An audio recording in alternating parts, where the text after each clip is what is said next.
Number 9. The gut brain's ancient secret language.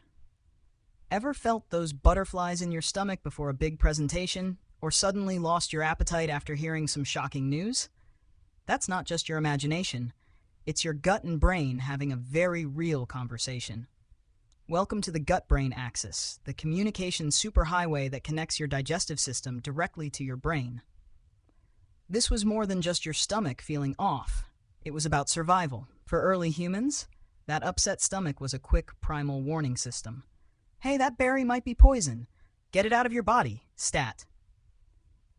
If food wasn't just gross but potentially life-threatening, your gut needed to alert your brain to act fast.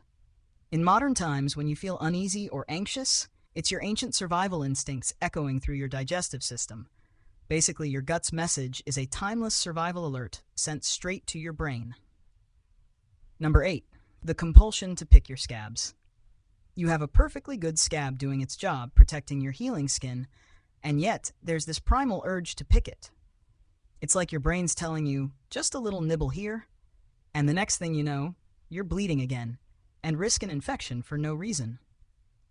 Why do we do this? Well, this might just be the ancient remnants of your ancestors' survival instincts. When your early ancestors got injured, their survival often depended on keeping wounds clean. And while modern medicine makes this redundant, the urge to fix a wound, even if it means picking at it, was once a vital part of making sure it didn't get infected. It's basically your brain trying to perform DIY first aid, even though modern medicine has long passed it by. Number 7. Your brain's time travel delusion. Ever suddenly find yourself lost in thought, reliving a cringeworthy moment from high school or obsessively planning a conversation you're going to have next week? This isn't just daydreaming. Your brain is engaging in a deeply primal mental activity, time travel. Your ancestors didn't have Netflix to keep them occupied. Instead, they replayed past hunting trips, analyzing mistakes and strategizing how to improve. They also mentally rehearsed their next move to avoid predators. This was episodic memory at work, and it's the reason you get anxious about a simple email or relive past mistakes. Your brain has evolved to use these mental simulations to prepare for threats, real or imagined. So when you find yourself spiraling about that awkward thing you said 5 years ago, remember, your brain is just preparing for every future or past encounter like it's an audition for life's ultimate survival play. Number 6. The disgust reflex, and why it's overactive. You encounter something vile, maybe a strange smell or a creepy texture, and your body immediately recoils.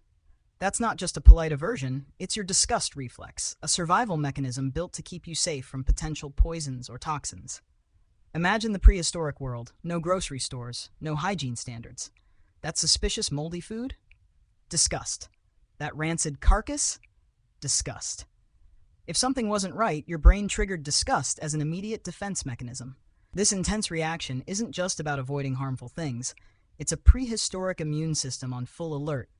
Your brain's constantly running on the principle of better safe than sorry, which is why, even now, your reaction to something gross is your primal brain running extreme vetting. Number 5. Your obsession with fairness, the primal accountant. Ever find yourself in a heated debate about splitting the restaurant bill? Mental gymnastics about who owes what? Well, this isn't just about being a cheapster. It's a deep-seated obsession with fairness that's hardwired into your brain. In early human societies, if someone was a freeloader, it could threaten the survival of the group. You couldn't afford to have someone consistently taking without giving. There were no grocery stores, no backup resources. Your brain evolved to be a social accountant, keeping tabs on reciprocity. That's why you feel uncomfortable when you see someone cutting in line or taking more than they gave.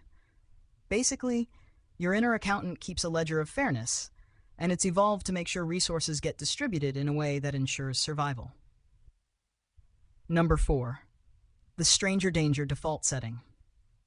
Imagine walking down a quiet street, and a stranger approaches. Even if they're smiling, there's often that split-second hesitation, a tiny jolt of suspicion. It's not about being rude. It's your brain's ancient stranger danger default setting.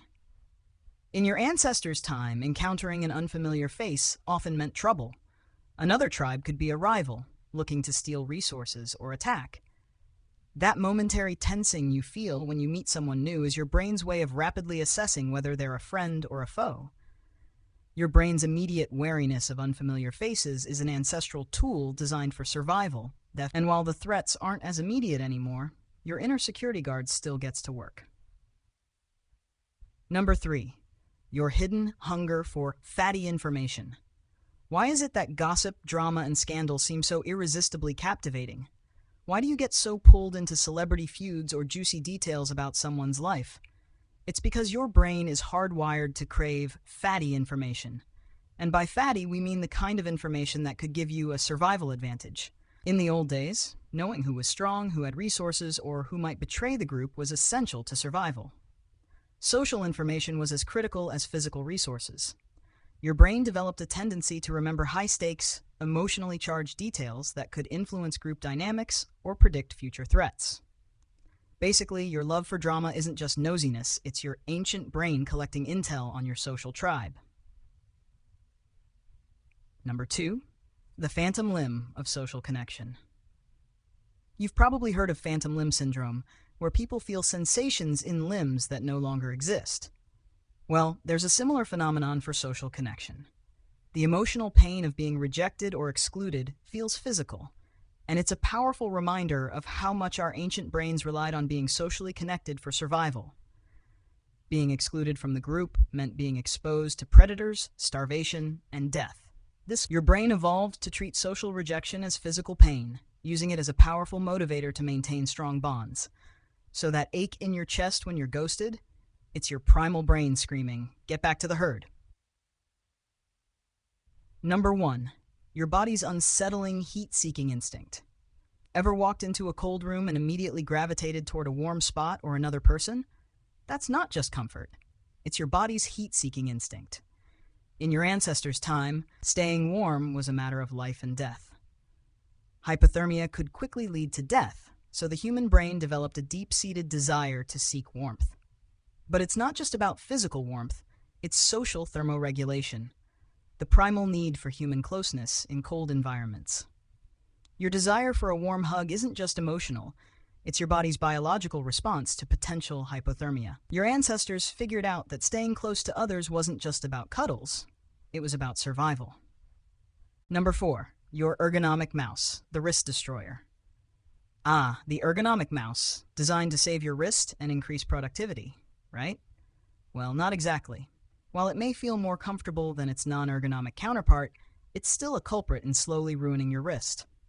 Think about how you naturally rest your hand, palm down, thumb up. Now, look at how you hold a regular mouse.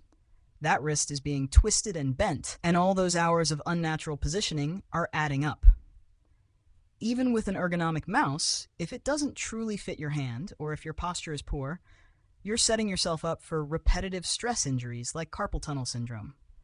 Your wrist, it's basically doing push-ups all day, and sooner or later, it's going to beg for mercy.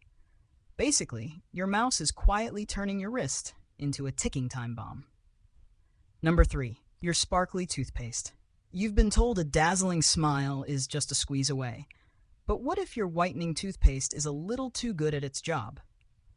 Many whitening toothpastes are packed with abrasive particles to scrub away those pesky stains. But here's the problem. If these abrasives are too coarse, or if you're brushing like a maniac, you're actually scrubbing away your tooth enamel. Enamel, the protective shield around your teeth, once gone, doesn't grow back. You're left with teeth that are more vulnerable to sensitivity and decay. It's like using sandpaper on your diamond ring. You'll get a shine, but you're also ruining it. Basically, your sparkling smile could be slowly grinding away your teeth's natural defenses. Number 2, the non-stick magic of your pans. The non-stick pan, a cooking miracle, right? Eggs glide right off, pancakes flip effortlessly, and cleanup is a breeze. But there's a catch. That shiny non-stick surface? It's often coated with PTFE, polytetrafluoroethylene, which is great at low temperatures but can start releasing toxic fumes if overheated, like when you leave an empty pan on a hot burner.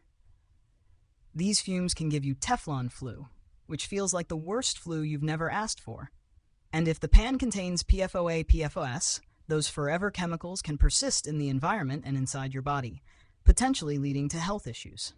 So, while your pan is perfect for easy cooking, it's not so perfect for your health when it's stressed out. Basically, your non-stick cookware is cooking up a hidden, invisible side of danger. Number 1. Your sustainable reusable water bottle. You've ditched single-use plastics for a stylish reusable water bottle, and you carry it with pride. But here's the dark side of your eco-friendly hydration habit. That bottle is likely teeming with germs. You fill it, drink from it, and leave it lying around, creating a breeding ground for bacteria, mold, and even viruses. Studies show some reusable bottles have more bacteria than a toilet seat or a pet's food bowl if not cleaned regularly. The straw or spout? Even worse, those nooks and crannies are just waiting to cultivate a microscopic army. So, while you're saving the planet, you might unknowingly be building your own personal bacteria farm. Basically, your eco-friendly water bottle is secretly training your immune system to fight a microscopic war every time you take a sip.